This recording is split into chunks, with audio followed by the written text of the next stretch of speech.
주님께서 여러분과 함께 또한 사제의 영과 함께 마르코가 전한 거룩한 복음입니다. 주님 영광 받으소서.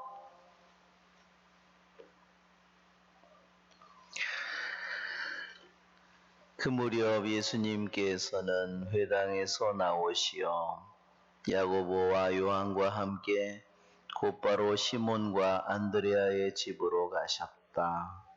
그때 시몬의 장모가 열병으로 누워 있어서 사람들이 곧바로 예수님께 그 부인의 사정을 이야기하였다. 예수님께서 그 부인에게 다가가시어 손을 잡아 일으키시니 열이 가셨다. 그러자 부인은 그들의 시중을 들었다. 저녁이 되고 해가 지자 사람들이 병든 이들과 마귀 들린 이들을 모두 예수님께 데려왔다. 온 고을 사람들이 문 앞에 모여들었다. 예수님께서는 갖가지 질병을 앓는 많은 사람을 고쳐주시고 많은 마귀를 쫓아내셨다. 그러면서 마귀들이 말하는 것을 허락하지 않으셨다.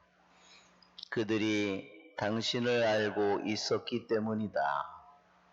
다음날 새벽 아직 캄캄할 때 예수님께서는 일어나 외딴 곳으로 나가시어 그곳에서 기도하셨다. 시몬과 그 일행이 예수님을 찾아 나섰다가 그분을 만나자 모두 스승님을 찾고 있습니다 하고 말하였다. 예수님께서 그들에게 말씀하셨다. 다른 이웃 고을들을 찾아가자. 그곳에도 내가 복음을 선포해야 한다. 사실 나는 그 일을 하려고 떠나온 것이다.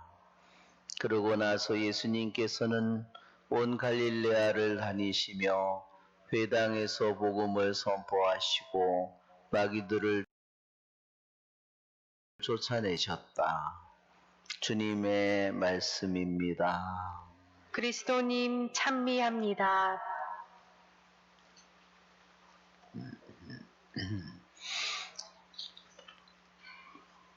참 예수님, 오늘 일독서의 히브리서의 말씀은 자녀들이 피와 살을 나누었듯이 예수님께서도 그들과 함께 피와 살을 나누어 가지셨습니다. 그것은 죽음의 권능을 쥐고 있는 자, 곧 악마를 당신의 죽음으로 파멸시키고 죽음의 공포 때문에 한평생 종살이에 얽매여 있는 이들을 풀어주시려는 것이었습니다. 만일 예수님께서 우리와 같은 육신을 가지고 계시지 않았다면, 그분이 천사로 왔다면 우리 인간의 육신의 죄로 우리들이 겪어야 될 죽음, 그 악마를 파멸시킬 수 없었습니다. 그분이 천사들보다 못한 존재, 즉 인간이 되시고 인간의 살과 피를 가지고 오셨기 때문에 그분은 죽음의 권능을 지닌 자 악마를 파멸시킬 수 있었습니다. 죽음의 권능을 지닌 자 악마로부터 우리를 벗어나게 할 수 있었고 그 지배에서 우리를 자유롭게 하실 수 있었습니다. 하느님의 아들인 예수님께서는 죽음의 모든 것을 죽음조차도 영원히 없애버릴 권능을 가지신 분이시지만, 그러나 그분이 인간의 육신을 가지고 오심으로써 그분은 죽음의 권능을 지닌 자 마귀로부터 우리를 해방시키십니다. 죄를 지으면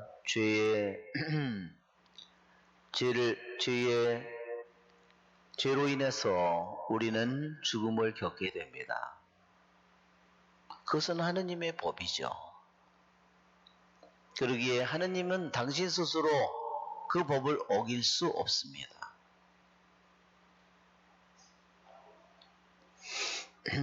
그러기에 당신은 스스로 인간이 되심으로써 바로 우리 인간의 죄를 짓고 마땅히 하느님의 법대로 죽음을 겪어야 되는 인간을 또한 사탄의 권능에 사탄의 지배를 받는 우리를 구하셨습니다. 그러기에 인성을 가지고 인간의 육신을 가지고 천사들보다 못한 존재가 되신 우리의 주님을 우리는 영원히 찬미합니다. 그러기에 언제나 죄를 짓는 자는 악마에 속한 자라고 했습니다. 하느님께서는 처음부터 죽음을 만들지 않으셨다고 했습니다. 죽음은 바로 우리들 인간이 스스로 죄로 인해서 스스로 불러들인 바로 벌입니다. 사탄은 죄로 인간을 다스리고 죽음으로 인간을 다스립니다. 죽음을 두려워하는 자는 악마의 지배에서 벗어날 수 없습니다. 자신의 목숨을 기꺼이 하느님을 위해서 바치고자 하지 않는 자는 죽음의 권능을 지닌 자 악마로부터 벗어날 수 없습니다. 세상의 미련을 가진 자는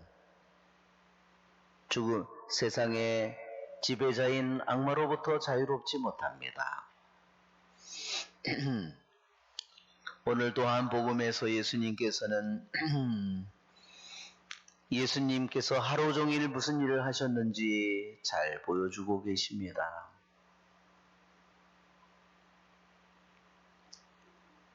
예수님께서는 마귀들이 말하는 것을 허락하지 않으셨다고 했습니다. 교부들은 이 기절을 이렇게 해석했습니다. 때로는 우리는 인간이기에 망령 들린 어떤 사람의 입에서 나오는 말들에게 호기심을 더 가질 수 있습니다.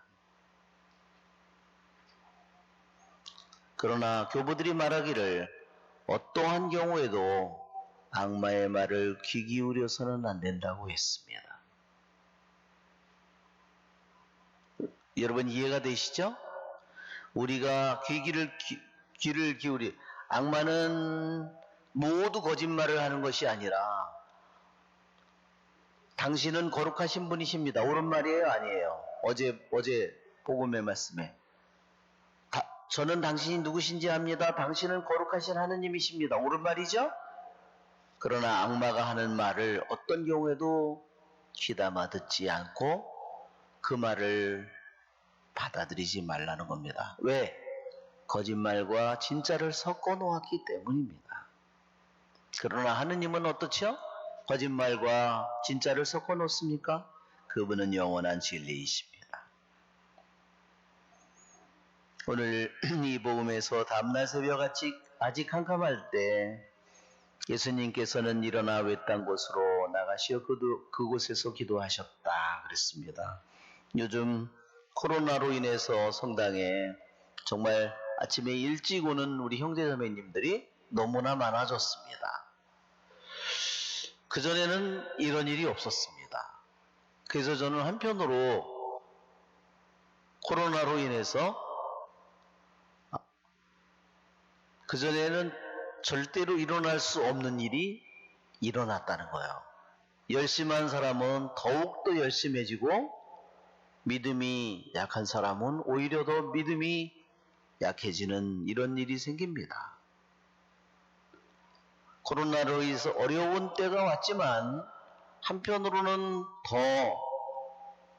더 열심한 사람들이 더 믿음의 불이 타오르는 이러한 일을 주님께서는 하고 계십니다.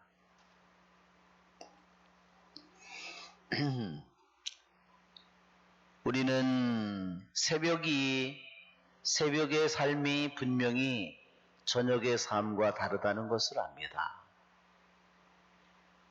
아침 일찍 일어나서 성경을 읽는 것과 저녁에 성경을 읽는 것과는 또한 다르죠. 아침에 기도를 하는 것과 한낮에 기도를 하는 것은 분명히 다릅니다. 아침은 너무나 소중한 삶의 부분입니다. 오늘날의 많은 사람들은 밤의 삶을 살고 있습니다. 밤의 삶을 사는 사람은 새벽의 삶을 살 수 없습니다. 만일 우리들이 새벽에 일찍 일어나려고 한다면 저녁의 삶을 정리해야 합니다. 내가 새벽의 삶을 살지 못한다면 저녁의 삶이 무엇인지, 저녁의 삶의 정치가 무엇으로 구성되어 있는지 내가 그 시간표를 하느님한테 가지고 가서 보여드리십시오. 내가 왜 새벽의 삶을 살지 못하는지, 저녁에 내가 하고 있는 일이 무엇인지를 그분에게 우리의 시간표를 보여드린다면 그것은 언젠가 우리가 주님한테 가서 해야 될 일이 아니겠습니까? 우리의 좋으신 주님을 찬미합시다.